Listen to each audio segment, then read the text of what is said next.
கார்த்திக் என்ன பிடிச்சிருக்குன்னு சொன்னதும் நான் அப்படியே அங்கேயே உறைஞ்சு போய் நின்றுட்டேன். எனக்கு என்ன பண்ணுறதுனே தெரியல. கொஞ்ச நேரம் அப்படியே நின்றுட்டு இருந்தேன். டக்குன்னு டீனாவோட வாய்ஸ், ஸ்ருதி அப்படின்னு. நானும் மெதுவாக அப்படியே டீனா கிட்ட போயிட்டு, டீனா கார்த்திக் எப்படி அப்படின்னு கேட்டேன். உடனே டீனாவும், கார்த்திகா? கார்த்திக் சார் நல்ல சாரே, அவர் ரொம்ப நல்லவர், ஏன் நீ அதெல்லாம் கேட்குற அப்படின்னா. இல்லை சும்மா தான் கேட்கலாமேன்னு. கார்த்திக் எப்படி அப்படின்னு கேட்டேன். டீனாவும், கார்த்திக் ரொம்ப நல்ல சாரு, அவர் மாதிரி ஒரு நல்ல மனுஷன் யாருமே இல்லை. ஸ்ருதி உனக்கு தெரியாது, ஒரு நாள் ஆஃபீஸில் யாருமே இல்லை, கார்த்திக் சாரும் அன்னைக்கு லீவில் தான் இருந்தார். எனக்கு வீட்டிலேருந்து ஃபோன் வந்துச்சு.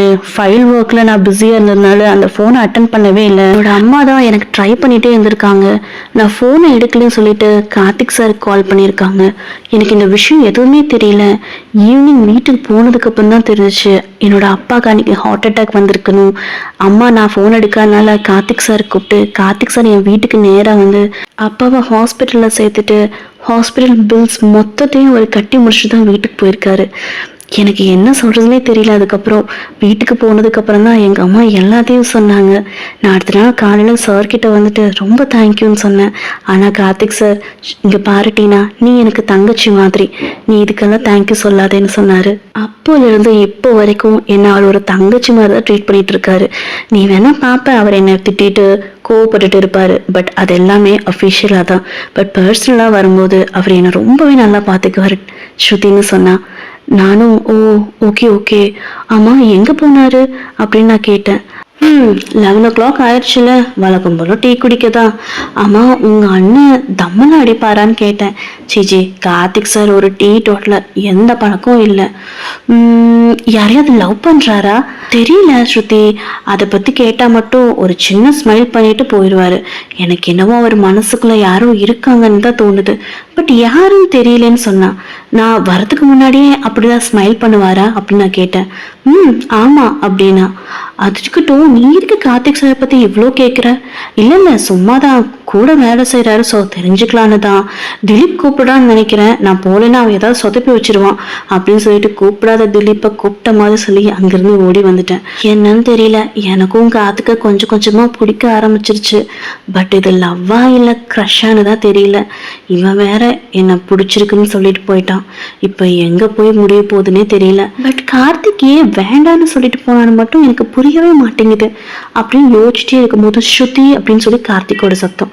ஐயோ வந்துட்டானா, நான் என் பிளேஸ்ல தான் இருக்கேன் சொல்லுங்க அப்படின்னு கேட்டேன். நானே மேலே வரேன் அப்படின்னு சொல்லிட்டு மேலே வந்தான். சொல்லுங்க என்ன விஷயம்? இல்லை உனக்கு பொட்டேட்டோ சிப்ஸ்னால் ரொம்ப பிடிக்கும்ல, அதான் வாங்கிட்டு வந்தேன்னு சொன்னார். நான் எப்போ அப்படி சொன்னேன்? எனக்கு அதெல்லாம் பிடிக்காது, நீங்கள் ஃபர்ஸ்ட் பிளேஸ் துரத்தி விட்டுட்டே இருக்கேன், என்னை போக சொல்லாத ஸ்ருதி, நான் உன்னை தொந்தரவே பண்ண மாட்டேன், நான் பாட்டுக்கு அமைதியாக உட்காந்துக்கிறேன்னு சொல்லிட்டு கொஞ்சம் பேச ஆரம்பித்தான். எனக்குமே என்ன சொல்கிறதுனே தெரியல. ஹலோ, நீங்கள் ஃபஸ்ட்டு போங்க, இங்கே இருக்காதீங்க, நீங்கள் எப்போவுமே இப்படி தானே, இல்லை பொண்ணுங்க கிட்ட மட்டும் இப்படி வலிஞ்சிட்டே இருப்பீங்களா அப்படின்னு கேட்டேன். கார்த்திக், சேச்சே அப்படின்னா கிடையாது, ஸ்ருதிக்கிட்ட மட்டும்தான் அப்படின்னு சொல்லி சொன்னார். கார்த்திக் அப்படி சொல்லும்போது மனசுக்குள்ளே ஒரு பட்டாம்பூச்சி பறக்குது தான், இருந்தாலும் ஒரு பயம். ஓகே நீங்கள் போகலைன்னா என்ன, நான் போயிடுறேன்னு சொல்லிட்டு நேராக செக்யூரிட்டி கிட்ட போய் உட்காந்துட்டேன். கார்த்திக்கும் என்னை எல்லா பக்கமும் தேடி பார்த்துருக்கான், ஐடி டீமில், ஃபினான்ஸ் டீமில், R&D டிபார்ட்மெண்ட்லன்னு. பட் கடைசியாக அவன் செக்யூரிட்டி கிட்ட கால் பண்ணி நான் எங்கேயாவது வெளியே போயிருக்கிறேன்னு செக் பண்ணுறதுக்காக கால் பண்ணான். நான் கார்த்திக்னு தெரியாமல் அதை நான் தான் அட்டன் பண்ணேன். ஹே ஸ்ருதி, எங்கே ஓடிட்ட, உன்னை எங்கெல்லாம் தேடுறது, செக்யூரிட்டி கேட்டில் என்ன பண்ணிட்டு இருக்க அப்படின்னு சிரிச்சுட்டே கேட்டான்.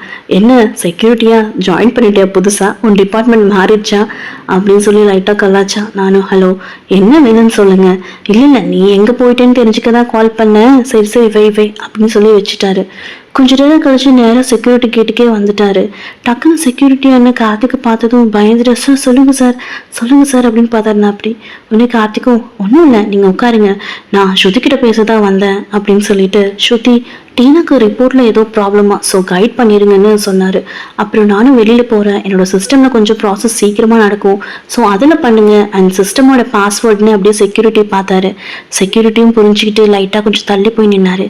உடனே என் காதுகிட்ட வந்துட்டு, சிஸ்டமோட பாஸ்வேர்டு என்னன்னா ஐ லவ் யூ அப்படின்னு சொல்லிட்டான். நான் அப்படியே அவனை பார்த்தேன்.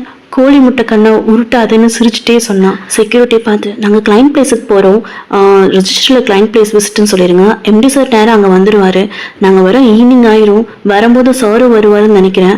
ஸோ நீங்கள் எல்லாத்துக்கிட்டே சொல்லி அலர்ட்டாக இருக்க சொல்லுங்கள், எப்படியும் 5 o'clock நாங்கள் வந்துடுவோம், ஓகேவா அப்படின்னு சொல்லிட்டு அவன் கிளம்பிட்டான்.